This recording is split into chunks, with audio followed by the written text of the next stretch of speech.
Good morning. Welcome to today's gathering, a gathering of pink. Look at us. Woo. In honor of Pink Shirt Sunday, which is not Pink Shirt Day, but we're honoring this a few days in advance. We come together to bring awareness of bullying and commit ourselves to an attitude of anti-hate and anti-bullying in our lives and in our work that we do. So welcome again to Southminster Steinhauer United Church, to SSUC. We are spiritual seekers, and we're united in community. Welcome to those of us who join us for the first time, those who are joining us for the first time in a while, or online, in person, or those who gather with us every week or regularly. Welcome to this place. We hope that we can be a part of spiritual exploration, of not being one mind and one kind of person, but a community of diversity and acceptance where all ages, all sizes, all colors, all cultures, all sexualities, genders, abilities, learning and thinking styles, all religions and traditions are welcome. So welcome to this time when we're invited to open ourselves to compassion, to deep wisdom, to knowing that we're each important and valued and striving to live more deeply, to make a difference in the world. And we're making a difference today by making commitments and a pledge to the kind of kindness, love, and awareness of each other that this day reminds us of. So welcome to this time with each other.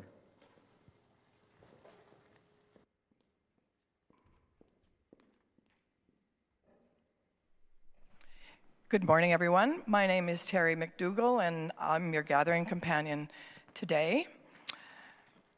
Looking at acknowledging this land, I was really impacted by what Barbara said last week about a pink piece of paper, and I'd never, ever thought about the certificate of title that's issued by the land titles just as a pink piece of paper, and I've never thought about what it meant that I own this land. But in actual fact, this land is on loan to us from the Indigenous peoples who lived, worked, hunted, and were forced off this land. So we are sharing it, and let's be mindful when we talk about ownership in that regard. Also, sharing the bounty, the waters, looking after it and being stewards. And I went looking on the internet and I found a prayer that I would like to share with you. This is an excerpt from the Earth Prayer, the words of Joseph Bruchak of the Nulhegan Abenaki Nation. Also remember that we must walk with care. Always show kindness to all those now here with us, sharing gifts of life and light. Never forget those who share our breath, two-legged, four-legged, those with wings, those who swim or dig in the soil.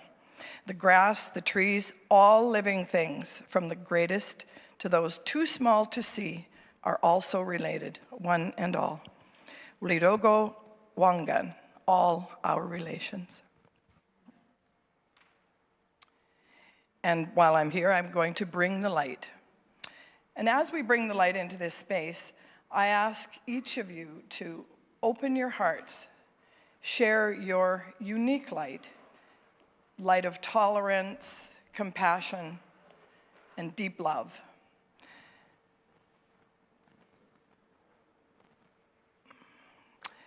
If any of us feels that our light, our own light, is dimming or not burning brightly, let us invite in the light of this community candle. Another way to share light is between one another. It's the mere offering of a smile. The brightening of your eyes reveals your light. It shines out of your face. which is joined to your heart. I invite you to turn to a person near you and give them your light by way of a smile.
I want to welcome anyone who wants to come for the Time for All Ages, to come closer, to come to the carpet, or to put on your Time for All Ages ears in your seats.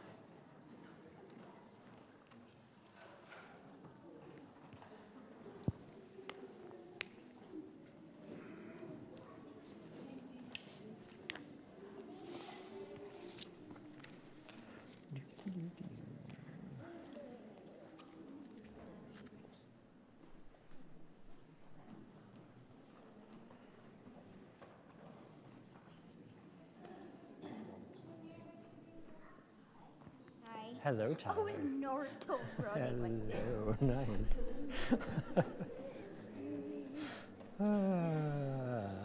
Hello, welcome, welcome. Should we move up a little bit, scooch our bums forward so that there's room on the carpet for everyone? Excellent, good job. Okay, so welcome to Pink Shirt Sunday. If you didn't know it was Pink Shirt Sunday, that's okay. There's enough pink in the room for everyone. I want to tell you about the story of Pink Shirt Sunday. Does anybody know it? Does anyone know how it started and where it started? Oh, you do. Okay. So then when I'm talking, you will know already what I'm saying. So this is a story about these two guys.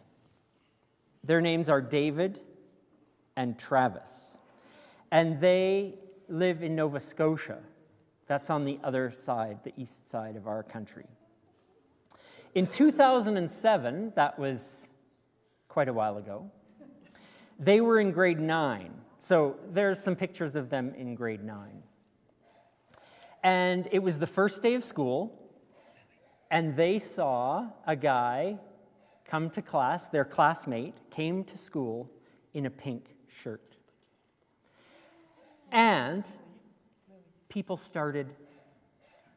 really started to, sorry, I know that I should just I know that that dog should just be here on the carpet, and it's okay.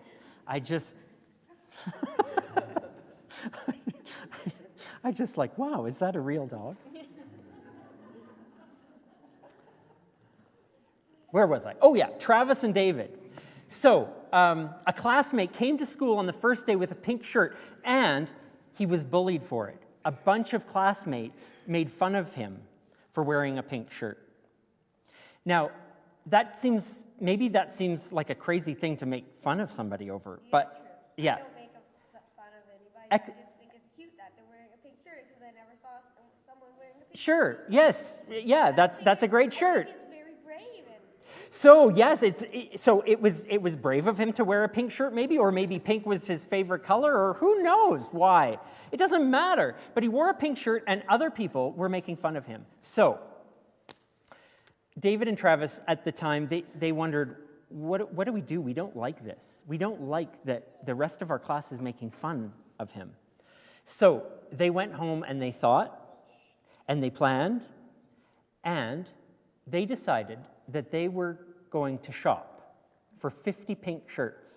And they went, I don't know where they went, but they found a whole bunch of pink shirts, and they brought them to school on the second day of school, and they handed them out to all the people that thought that this behavior was just not okay.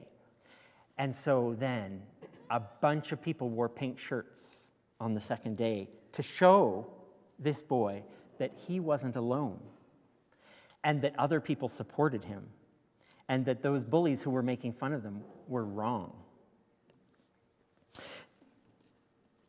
And that's a way that they didn't let the bully win.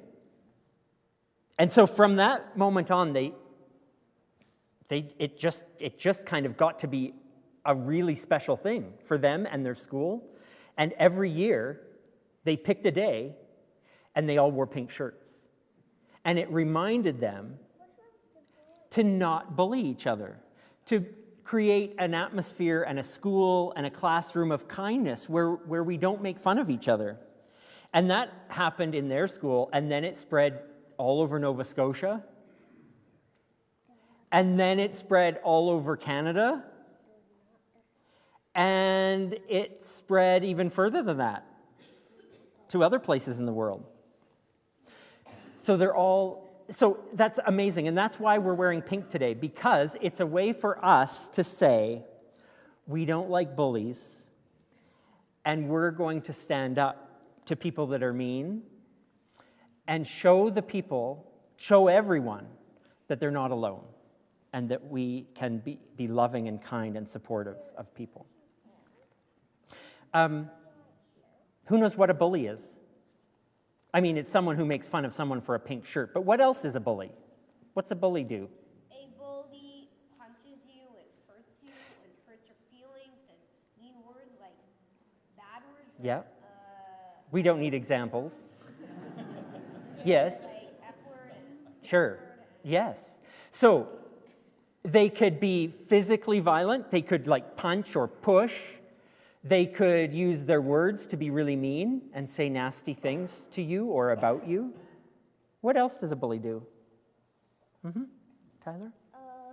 They could also troll you during your birthday, smash your head like this. Well, Cake. you're smashing your head into a cake would be a bully thing to do, and it's not funny. I mean, that happens when people are mean and they use their bodies. Or they throw a pie at you. Yes. Can bullies happen just in person? Just when you're face to face and in the same room? Or can bullies happen maybe if they sent you a message on a phone or on the computer? There can be bullies online too. Yes. And so it's helpful for us to know that a bully thinks they're strong. A bully thinks they're strong because they use what they think is their strength against someone else. They use it against someone. And sometimes a bully does this once, and sometimes a bully does it over and over again. And it makes other people afraid of them. And it makes you afraid to speak up or to say anything. So today is about recognizing that we are together. We are together as a group, our community is together, but also you are together with family, with your friends, with your classmates. And being together with people you trust is so important. Because a bully hates it when there's a lot of people that say, no, no, no, no, no. That's not okay. So being together is important. And telling someone when you see a bully or when a bully does something to you is important. Because telling a trusted adult or friends, that's the only way we can be a community and a group of people that say, what? No, no, no. That's not okay. So, do you think bullies are just kids? No. They could even Yeah? they could even be bad guys who steal money from them. Oh, sure. Bad guys. Bad guys are bullies sometimes. So they can be grown-ups? Can they be teenagers? Yeah. Teenagers can be bullies. How about seniors? Could there be bully seniors with gray hair? There could be. You're absolutely right. There's bullies everywhere. And there can be people who bully seniors. Oh, yes. And everyone can be bullied. Even if you're strong or old or successful or smart, anyone can be bullied because there's bullies everywhere. What if you're so smart that you can't be bullied because you have lots of Well, there's lots of smart ways to stand up to a bully. That's very true. And so, we're going to talk more about this. Kids Spirit today is about Pink Shirt Day as well. So you're going to talk about some of these ways of standing up to a bully and also just to be able to talk more about that and how we might stand up to them, but also it's possible for a bully to not be a bully anymore. Right? Yeah. Mm-hmm. So it's amazing the power of standing up and also being kind and loving and what that might do for a bully. So there's time to talk about that in Kids Spirit. And I wish you a great Pink Shirt Sunday and then Pink Shirt Day coming up in this week. I hope you have a great morning. Thanks for coming. Hey, everyone's.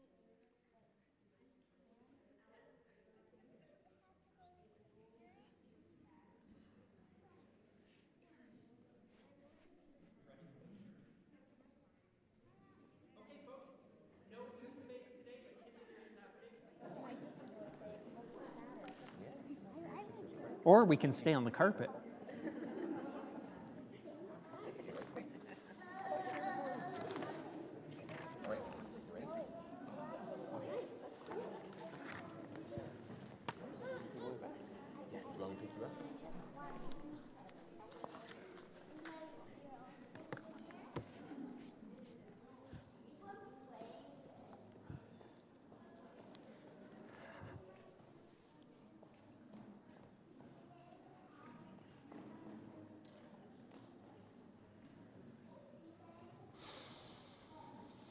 A chance to just offer a very few quick announcements and things that are going on in the life and the work of our community coming up. I want to invite you to a little meeting after the gathering next Sunday, another pre-AGM information and discussion session, just to learn a little bit more about our proposed 2025 budget, all that is entailed in that. We'll hear a word from Camp Dragonfly, and we'll have a little introduction to the concept of universal bathrooms, all gender all gender washrooms. And we've had some preliminary conversations about that in our community, but we'll continue that conversation. Come next Sunday and we'll have a chance to talk about this. There are... You're right. Thank you. 2 weeks from today. And there are annual reports as well on the table and online for you to peruse. I want to mention an event that is coming up that we're hosting here on behalf of the Northern region of the United Church of Canada, Northern Spirit region, upholding sacred obligations, reparations for missing and disappeared Indigenous children and unmarked burials in Canada. This will be a day-long session offered here. There's information in the messenger. If you'd like to register, it's free to come, and you're invited to participate in what will be an interesting and important learning day. And then just really quick, today is the deadline to sign up for our online retreat, which is happening Friday evening, Saturday morning. If you'd like to explore ideas about prayer in an expansive spirituality, come and have some quiet time, some group time, and some time to explore some practices in what can hopefully be a life-giving kind of time together Friday and Saturday evening. Two quick things from folks in the community this morning. The first is about our Thrifty Treasures Market. Thank you, Joan. Thanks. Good morning. I'm Joan McDonald, and I'm just here to give you a heads up about the Thrifty Treasures Market. This year it's going to be on May 24th, so that's actually only 10 months from when we had it the last time, which was in July. So please start to save your treasures that you're willing to part with to bring to us in May. In the next couple of weeks, we'll have sheets of what we're accepting, items we're accepting for the market, and also we'll have the volunteer sign-ups ready. So think about volunteering. Last year, most volunteers said they had a lot of fun, so we hope you'll join us in May. Thanks.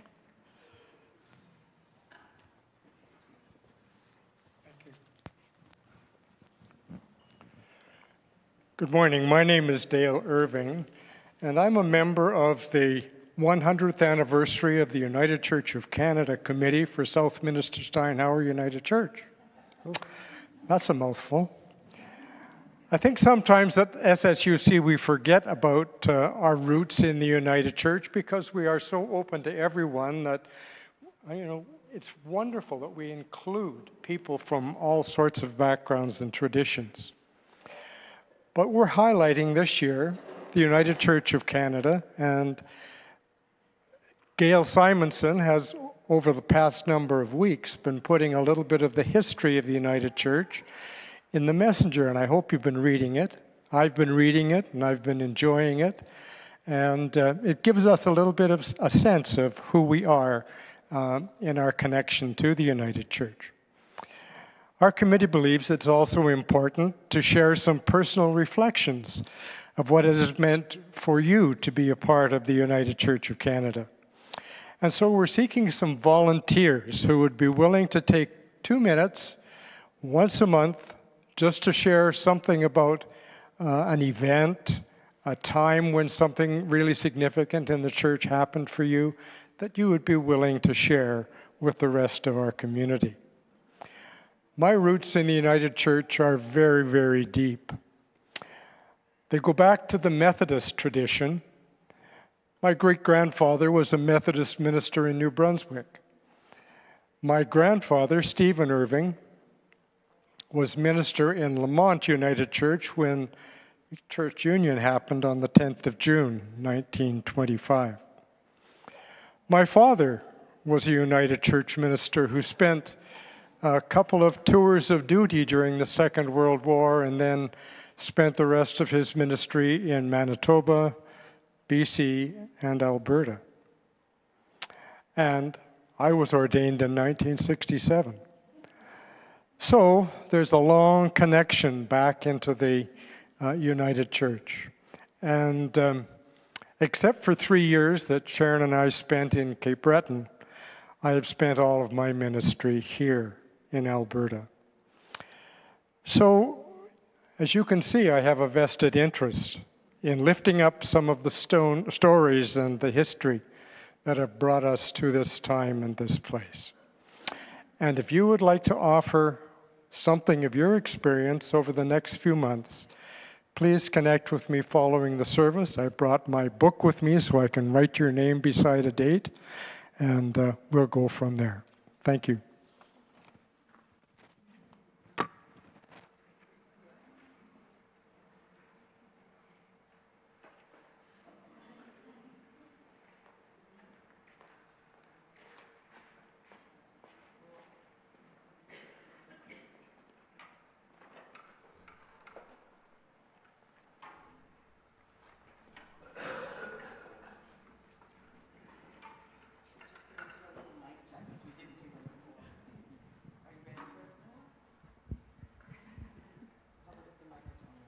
Are you ready? Yes. Check, check, check. Check, check, check. I'm good. Sorry about that.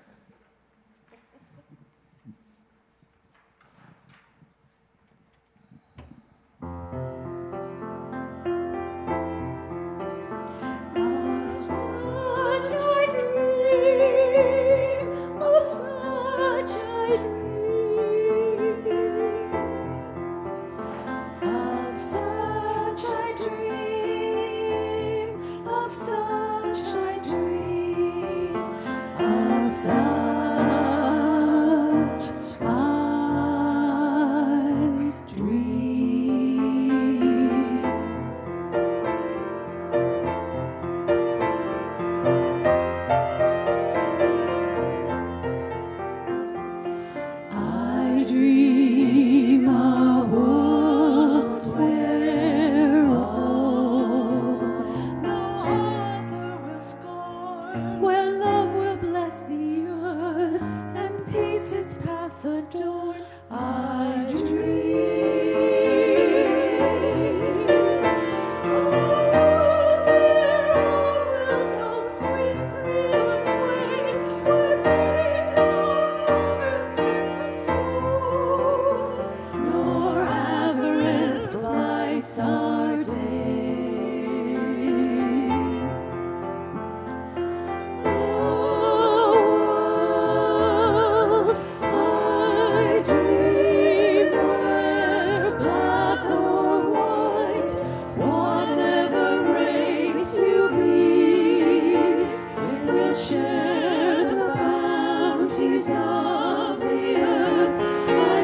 Over the course of the next few minutes, I want to share with you a story we know from just being socially conscious in the world. Story of David and Goliath. An allegory, a metaphorical story from our spiritual ancestors. And because it's a story that never happened and yet is always happening, we will unpack it this morning on a day meant for us to challenge the giants of our day. It starts out like this. Many centuries ago, two armies were at a standstill with each other. The Philistines, coming from the east, wanted to take the mountain range and gain the highlands, strategically capturing the important cities that lie there. This would allow them to divide and conquer the kingdom of Israel. But Israel, which was led by their king, Saul, knew of the coming invasion and positioned their army down to confront the Philistines in the valley of Elah. And so the Israelites dug in along the northern ridge, and the Philistines dug in along the southern ridge. And the two armies sat there for weeks, staring each other down. Neither can attack the other, because to attack the opponent, either side would have to come down the mountain and into the valley between them, and then climb up the other side, where you'd be completely exposed. So finally, to break the deadlock, the Philistines send their mightiest warrior down into the valley, and their great warrior calls out to the Israelites, "Send your mightiest warrior, and we'll have this out, just the two of us." This was a tradition in ancient warfare called single combat, a way of settling disputes without incurring the bloodshed of a major battle. And the Philistine who was sent down, their mighty warrior, was a giant, almost 7 feet, outfitted head to toe in this glittering bronze armor. And he's got a sword and he's got a spear. He's absolutely terrifying to look at, and every morning he comes into the valley and yells at the Hebrew army, taunting them to fight. He was so terrifying that none of the Israelite soldiers wanted to fight him. After all, it was a death wish. There was no way they could think of that they could ever beat him. This is a description of a taunting menace. A foe, an insurmountable obstacle, an occupying force, an invasion of our safety, a Goliath, someone using their power over and above another. And when confronted with a Goliath, it can freeze us, paralyze us into inaction, hold us in the grip of fear, thinking there's no way we could possibly defeat that. We fear what might happen if we confront our Goliath. We hope that that Goliath will just turn around and go away. But unchallenged Goliaths often don't do that. They keep at it, shouting, taunting. Goliaths of all kinds shout and show their strength, wanting us to hide deep in the ranks and not step forward, to shrink back, to let the fear that you have of them keep us quiet. And meanwhile, while we're shivering and thinking how we could possibly confront that large, imposing Goliath in our life, we often hope that someone else will stand up and do it for us. Who will volunteer? We won't have to get involved if someone else will solve the problem. Why isn't anyone else doing something? Who is going to step up, speak up, take action? So finally, the only person who would come forward in this story is a young shepherd boy named David. And he went up to Saul and he says, "I'll fight him." And Saul says, "That's ridiculous. You can't fight him. You're a kid. He's a mighty warrior." But the shepherd is adamant, and he says, No, you don't understand. I've been defending my flock against lions and wolves for years. I know I can do it. That's how you know it's a metaphorical story. We've got lions and wolves in the same story.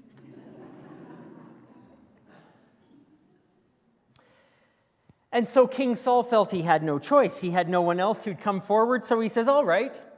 And then he turns to the kid and he says, "But you've got to wear my armor. You can't go as you are." So King Saul starts to outfit David in his humongous grown man armor. And the shepherd says, "No, this doesn't fit." He says, "I can't wear this stuff. It's not made for me." And isn't that funny that even our most ardent supporters don't always know who we are at heart? They sometimes push us without even knowing they're pushing us into the games that Goliaths play. In being supportive, in being allies, and offering their support and encouragement, they often support us with their own strengths and their own armor and their own ideas. And they too place us on the battlefields that aren't our own. It's difficult standing up to a Goliath. It's even harder standing up to friends and allies who push you to fight in a way that isn't yours. Back to the story. Instead of accepting King Saul's armor, David reached down to the ground, picked up 5 smooth stones, and put them in his shepherd's bag, and started to walk down into the valley to meet the giant.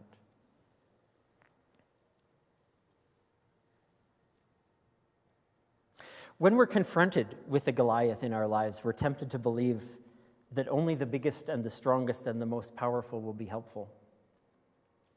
We're tempted to believe that we need to be someone we're not. Give me the words, we often think. A Goliath, more than anything, wants to compromise others' identities, make us think that we can't possibly be who we are and win. A Goliath wants you to question if you're valid and valuable. Question whether you belong and have anything to offer. But what would happen if a small shepherd boy dressed up in armor far too large for him went to face a giant that was experienced in that kind of armor, who's happy to dictate the terms and the turf? The reality is there's no way to win against a Goliath when we are forced to be someone we're not. When we compromise who we are, we've already lost. The only way forward is to know who we are and find the courage to be true to that person despite the taunts and the offers of ill-fitting shortcuts.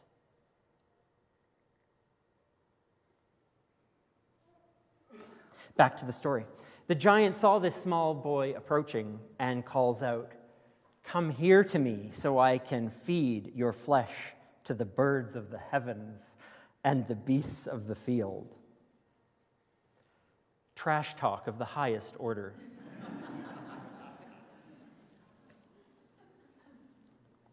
I could hear Matthew Tkachuk saying those words, actually.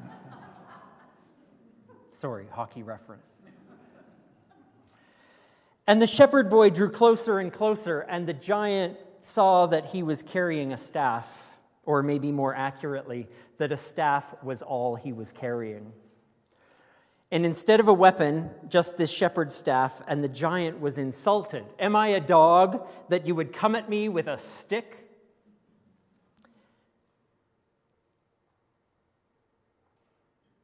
It really does take courage to know yourself. Bullies always want to fight up close. Bullies love to inflict pain and watch the suffering of another, and the superiority and power that they feel as a result. What good would it do if the Goliaths of our lives cause pain and that they can't enjoy the pain?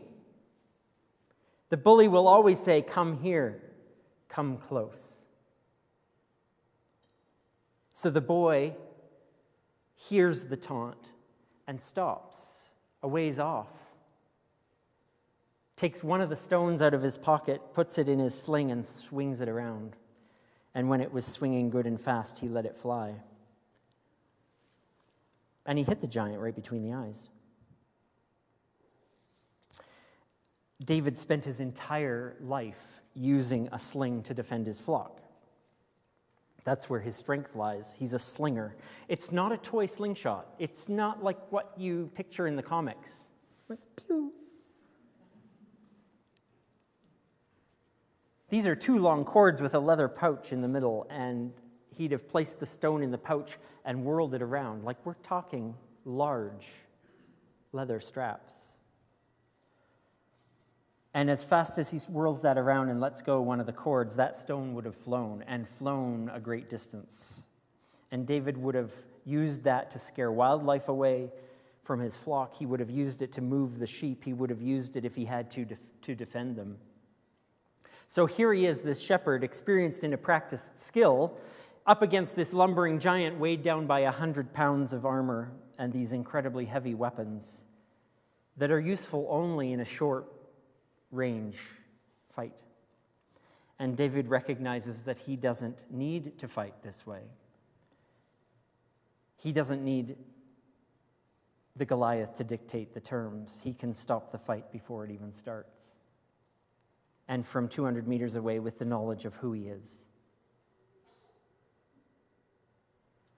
That stone did hit the giant and stopped him and fell him. The battle over. There are many giants who call to us.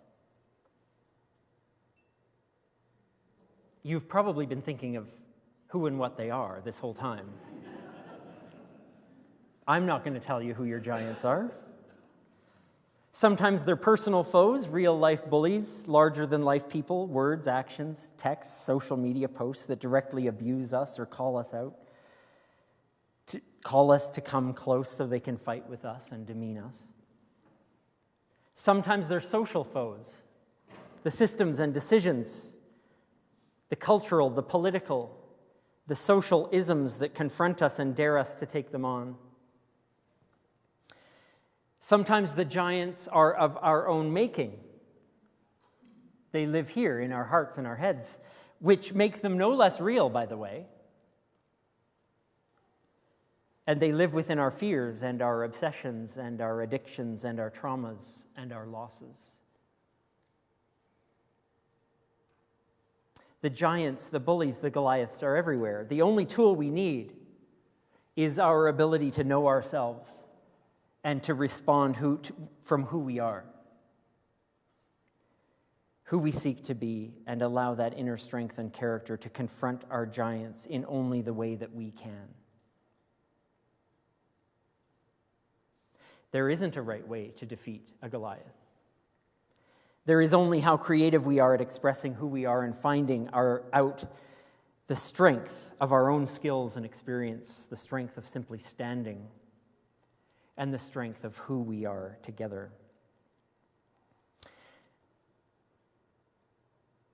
The last line of this story is that the Philistines saw what had happened to their giant, and they turned and they ran.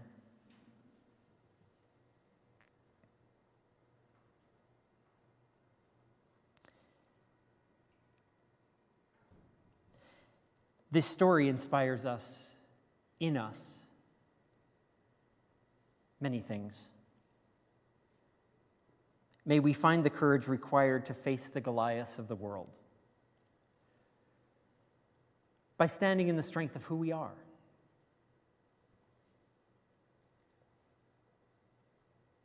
May we find the strength to refuse to be drawn into the battles of hate and exclusion that our Goliaths are taunting us with. May we be bold enough to confront our Goliaths with our very truest selves, to know what comprises of our 5 stones. Our strengths, our skills, our experiences, our identity, our allies, our friends, so that we can confront our Goliaths on our own terms and in our own ways, with our own stones. And may we stand up for ourselves and for others, knowing that who we are, who I am, who you are, is enough. It's always enough.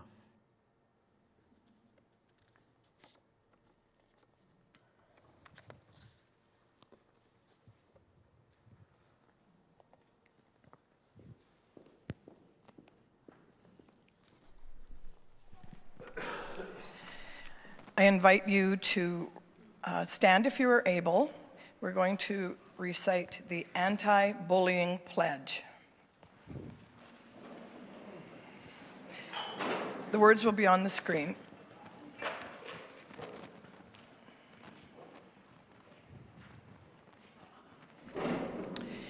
We will not accept bullying. Our goal is to create a safe, caring, respectful community. We agree that it is everyone's responsibility to stop bullying and hate. I will treat others with fairness and respect. I will not tear people down, intimidate, or bully others. I will speak up when I see bullying. I won't watch someone get picked on. I will be a responsible bystander who is part of the solution. I will help others feel safe and comfortable in our community. I care. I can help change things. I can be a leader. Bullying, intimidation, and hateful behavior hurts. I will do whatever I can to be a friend. My name is, and I will stand up against bullying.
We have an opportunity this morning to participate in a ritual around this table today.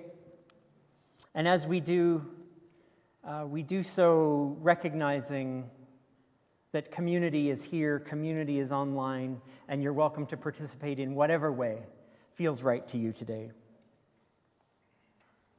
We do remember the stories of our tradition, the sharing of wisdom that was so often accompanied by the sharing of a meal.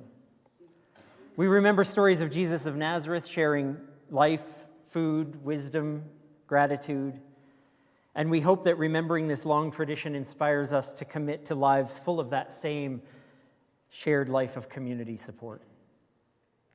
This table, a place where we remember and lament the bitter taste of hatred, the withered grapes of prejudice and cruelty, the sour grapes of disrespect, of sexism, of racism, homophobia, ageism, but also a place where we share the sweet fruit of understanding and mutuality, of perseverance and courage, of liberation and affirmation.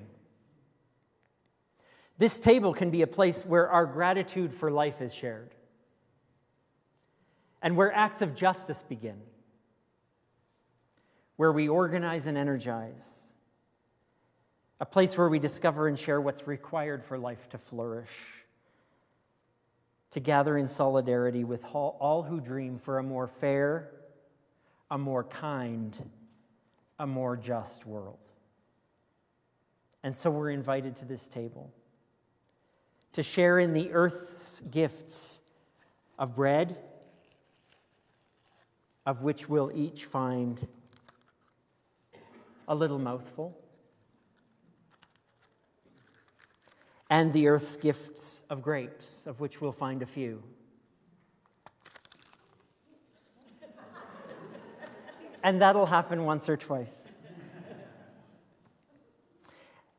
And the symbolism of that shared food together will sustain us in the work that we have yet to do in this world. Breaking bread with one another is an ancient ritual, but we hope that we might find new meaning and new purpose in the symbols and the act of sharing food this morning. We're all invited. We don't need to be a member of this church, any church, to be welcome.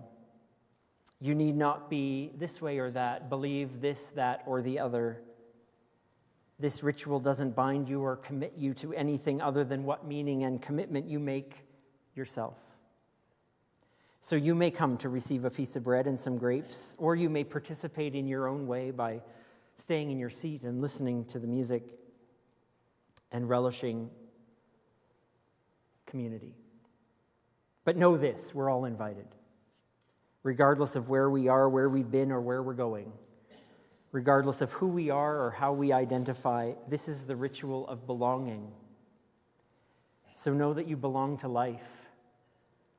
You belong to each other. That you're valued and valuable. And we're all invited to share this food for the journey.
We'll change the light. We'll take what we need, the strength of its spark, the light that dwells in all of us, and we'll be strengthened by it to take it where it needs to go today and in the week to come. And as we close, I was reminded that Amy's beautiful artwork is still there for us to look at, to bid on, and to support our refugee fund. And if that's something that you want to do on your way out today, please be welcome to do that. And now we'll stand again, if we're able, and sing a song of solidarity, a song for standing for what is right as we go into this week.